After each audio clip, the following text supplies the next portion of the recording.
কথা বলে। প্রথম নাম্বার কাজ হলো নামাজ। আল্লাহর হুকুম ফরজ নামাজ বাদ দিয়ে কোনো কাজ হবে না, হবে না, হবে না। আল্লাহর হুকুম আরো আছে। মুমিন যারা দাবিদার করবে হবে, মুসলমান যারা দাবিদার হবে, সুদের ব্যবসা করবে না, সুদের ব্যবসা করবে না।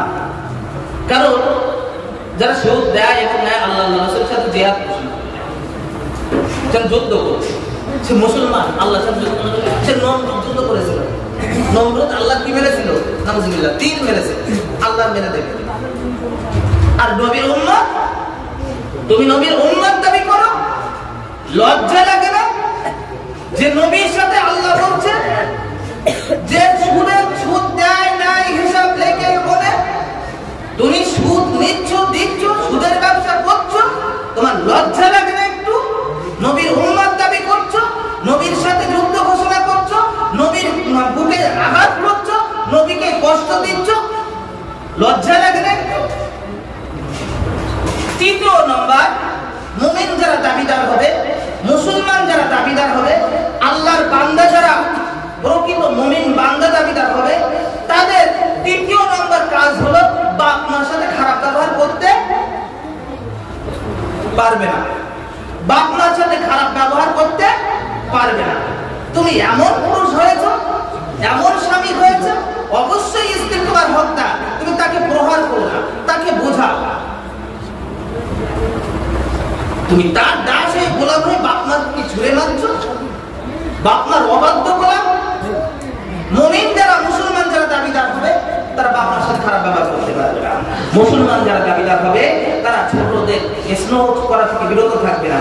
স্নেহদের, ছোটদের তুমি ঘৃণা করছো, তুমি ছোট বড় কথা বলছো, গালিগালাজ করছো, তাদেরকে ভালোবাসো, নিষ্পাপ।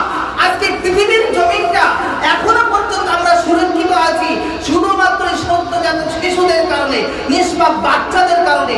আর আল্লাহর আবেদ বান্দা, বৃদ্ধ বান্দা যারা আল্লাহর ধ্যানে রত সদা সর্বদা, ঠিক তাদের কারণে আমরা এখনো গুনাহগার, পাপিষ্ঠ, বদকার, হারামখোর, সুদখোর, ঘুষখোর এখনো পর্যন্ত পৃথিবীর জমিনে বিচরণ করে চলছি।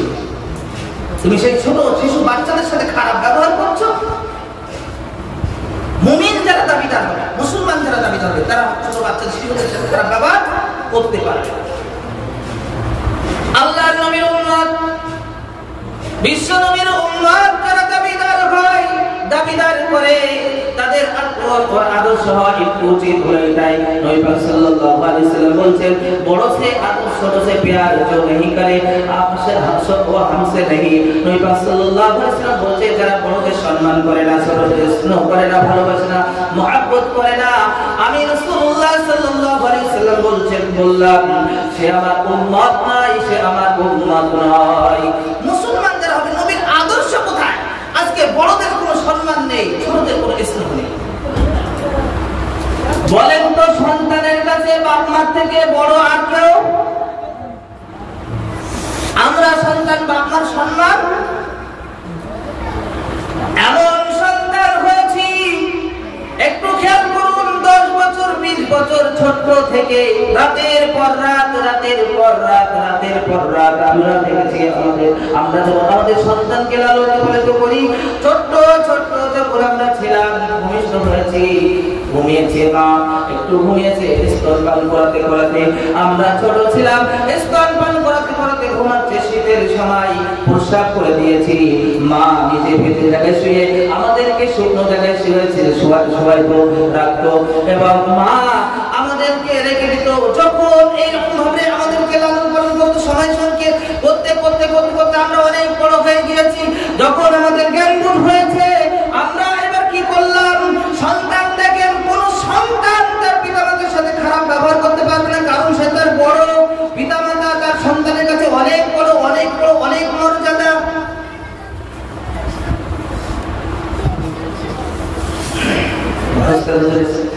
এইবার ওই সন্তান বড় করে দেখেন কি করছে।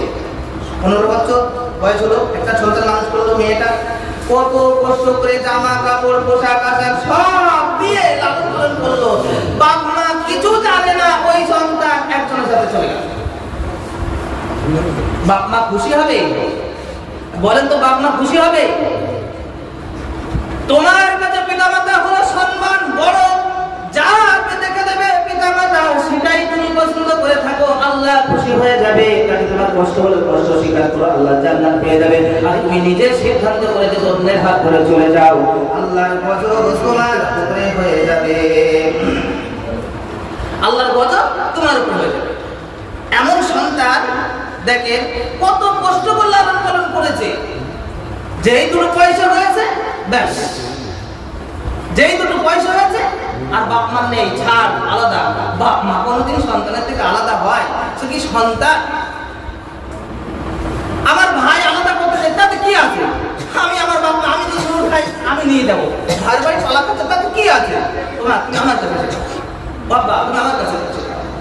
কারণ দেখেন আমরা খেতে পারতাম না, খাওয়ার রুচ নেই, মুখে রুচ নেই। আমার মা আমার আব্বা একবার করে নিয়েছে, কত রকম বউ দিয়েছে, অনুযায়ী দেবো, তোমাকে এই দেবো, সেই দেবো, এই করে এইভাবে করে আমাদের মুখে কত কষ্ট করে নিজেরা না খেয়ে সব থেকে দামি জিনিস, ভালো জিনিস, যাতে কোনো অসুবিধা নেই, আমার সাথে সন্তানের যেন অসুখ না হয়, সেই জিনিসটাই খাওয়াতো। 10 বছর 20 বছর খাইয়েছে। তুমি সন্তান আজকে বড় হয়ে সেই পিতামাতাকে কষ্ট দিচ্ছ, তুমি মুসলমান দাবি করো। মুমিনের পরিচয় এখন অনেক। মুসলমান দাবিদার যারা হবে, সুদ ঘুষ জিনা ব্যভিচারী হারাম এসবগুলো কিছু করতে পারবে না। আমি তো কিছুই জানি না, কিছুই বলবো না, আল্লাহ যেটা বলবে সেটাই বলবো। আমরা হারাম পথে যাব না। আজ থেকে এই লাইলাতুল বরাতের রাতে তওবা করে নিই। আসুন আমরা যতদিন না পর্যন্ত প্রকৃত মুমিন মুসলমান না হতে পারবো, হারাম ছাড়তে না পারবো, আল্লাহর রাসূল গোলামি স্বীকার সঠিকভাবে না করতে পারবো, প্রকৃত নামাজি যতদিন না পর্যন্ত হতে পারবো, আমরা এই দুনিয়ার জমিনে সম্মান পাবো না এবং মৃত্যুর পরেও সম্মান পাবো না। যদি আমরা প্রকৃত নামাজি হতে পারি, প্রকৃত মুমিন মুসলমান হতে পারি, তাহলে দুনিয়া এবং আখিরাতে সম্মানিত হয়ে যাব।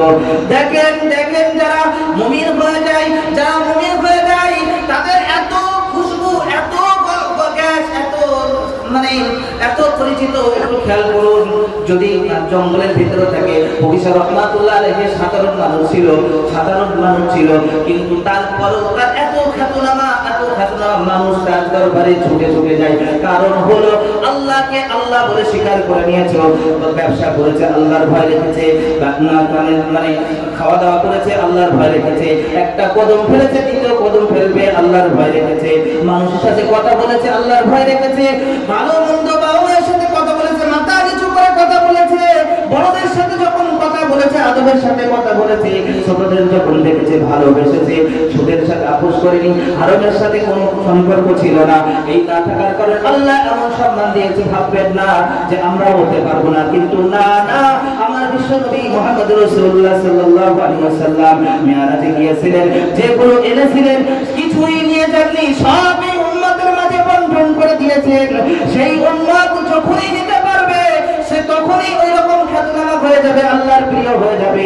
আল্লাহর কোন বান্দা, যখন আমি যে একটা শের গিয়েছিলাম, পার গিয়া কিসবার নজর বান্দা কো মাওলা কর দিয়া, আল্লাহর রহমতের নজর যদি আল্লাহর কোন বান্দার উপরে পড়ে যায়, আল্লাহর ওই বান্দাটা দুনিয়ার জমিনে সব কিছু আল্লাহ তার তাবে করে দেয়। সুবহানাল্লাহ, আল্লাহু আকবার। এরপরে বলেন আগে ইসলাম মে जो सकतरा को दरिया कर दिया, আল্লাহর ভয় রেখে যদি, আল্লাহর রহমতের আশা করে, আল্লাহর ভয় রেখে যদি আল্লাহর কোন বান্দা যদি চোখ থেকে এক ফোঁটা পানি ফেলে দেয়, ওই পানিটাকে আল্লাহ পাক রব্বুল আলামিন আগে ইসলাম কে जो सकतरा को दरिया कर दिया, सकतরা को दरिया ওই পানিটাকে আটলান্টিক মহাসাগরের মতো বিশাল করে দিয়ে আল্লাহ পাক রব্বুল আলামিন রহমত দ্বারা জাহান্নামকে আড়াল করে রাখবে, আড়াল করে রেখে আল্লাহর রহমতের জান্নাতে আল্লাহর ওই বান্দাটাকে প্রবেশ করিয়ে দেবে।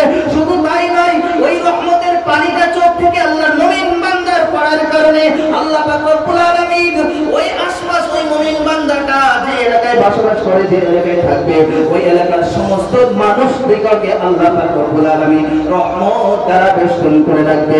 আর আমরা সেই সমস্ত মুমিনদের সাথে খারাপ ব্যবহার করে আলোচনা করি, তাদের সমালোচনা করি। আল্লাহ পাক রব্বুল আলামিন বলেন, আমার মুমিন বান্দা, আমার প্রিয় বান্দাদের সাথে যারা খারাপ ব্যবহার করে, সে যেন আমার সাথে খারাপ ব্যবহার করলো। আমরা কি কি মুমিনদের সাথে খারাপ ব্যবহার করব? সাদা দাড়ি যাদের হয়ে গেছে তাদের কি ভালোবাসবো কিনা বলেন?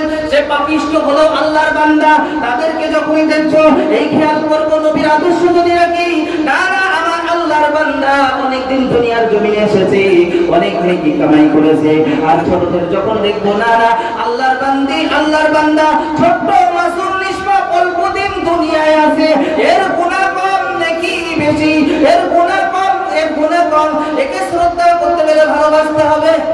এটাই হলো নবীর আদর্শ। আল্লাহ রাব্বুল আলামিন যদি কোনদিন তৌফিক দান করেন সে আলোচনা হবে ইনশাআল্লাহ। তবে প্রত্যেকের কাছে এই দাবি, আজ লাইলাতুল বরাতের রাতে আমরা প্রত্যেকই প্রকৃত মুমিন হওয়ার চেষ্টা করব, তওবা করব, নিজেদের কৃত কর্মের গুনাহ থেকে মাফ চাইবো, সুদ ছেড়ে দিন, ঘুষ ছেড়ে দিন, জিনা ছেড়ে দিন, হারাম ছেড়ে দিন, সদা সর্বদা আল্লাহর ভয় রাখুন। আল্লাহর ভয় যার হৃদয়ে, দুনিয়া আখিরাতে তার আল্লাহ বিজয় দান করবে করবে করবে। আমরা ইনশাআল্লাহ আজ থেকে আল্লাহর ভয় রেখে আমরা এই লাইলাতুল বরাতের রাতে নিজেদের সমস্ত কৃত গুনাহ থেকে আমরা ক্ষমা চেয়ে নেব।